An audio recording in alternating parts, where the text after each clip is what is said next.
आज माझ्या बाळाने पहिल्यांदा प्रॉन्स खाल्ले. हाय हॅलो नमस्कार, मी सायली. आज सकाळी आईने बाबांच्या डब्यासाठी प्रॉन्सची भाजी केली होती आणि त्यातले काही प्रॉन्स माझ्या बाळाला तुपामध्ये तळून दिले होते. त्याला ते खूप आवडले.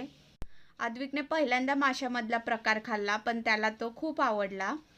आता रोज रोज नाश्त्याला काय करावं हा एक मोठा प्रश्न असतोच, पण आज नॉनव्हेजचा वार होता त्यामुळे आम्ही ब्रेड ऑमलेट केलं होतं. नाश्ता झाल्यानंतर पिण्याला आणि आजीला खाली पाठवलं आणि मी लागले माझ्या कामाला.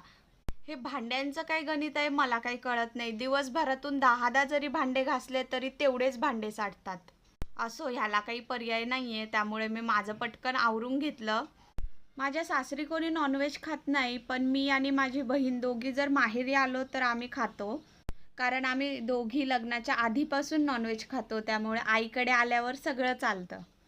तशीच सवय आम्ही आमच्या बाळांना सुद्धा लावली आहे. लावण्या आणि आद्विक दोन्ही सुद्धा आजीच्या घरी आल्यावर नॉनव्हेज खातात. दुपारी आद्विक झोपला होता तोपर्यंत माझी जेवणाची तयारी चालू झाली. आज मेथीची भाजी करणार होते मी. आई शक्यतो पालेभाज्या मोहरीच्या तेलात करते आणि मोहरीच्या तेलातल्या पालेभाज्या खरंच टेस्टला खूप छान असतात. अशा नवीन नवीन एक्सपेरिमेंट ती करत असते, पण ते फेल नाही जात. टेस्टला एकदम छान लागतात. मी खूप कमी वेळा भाकऱ्या करते. सासरी असल्यावर दीदी आणि माहेरी असल्यावर आई दोघी सुद्धा भाकरी करण्यामध्ये एक्सपर्ट आहेत, त्यामुळे माझा कधी चान्स येतच नाही आणि मला तशा फारशा छान अशा भाकऱ्या जमत पण नाहीत. पण आज आईला हट्ट करून मी भाकरी करण्याचा प्रयत्न केला. भाकऱ्या तशा खूप छान झाल्या नव्हत्या, तुम्ही माझ्या ताटामध्ये पाहू शकता. थोड्याशा जाड झाल्या होत्या, पण छान झाल्या होत्या. संध्याकाळच्या स्वयंपाकाला मी पालक पनीर करत होते. वाफवलेलं पालक, अद्रक, लसूण आणि मिरचीची पेस्ट करून घेतली होती. टमाटरची प्युरी केली होती.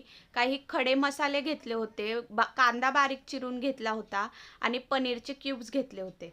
एकदम साध्या पद्धतीने मी करत होते, कारण माझं बाळ झोपलं होतं आणि मला पटकन स्वयंपाक आवरायचा होता. कढईमध्ये तेल घेतलं, खडे मसाले टाकले, जिरं टाकलं.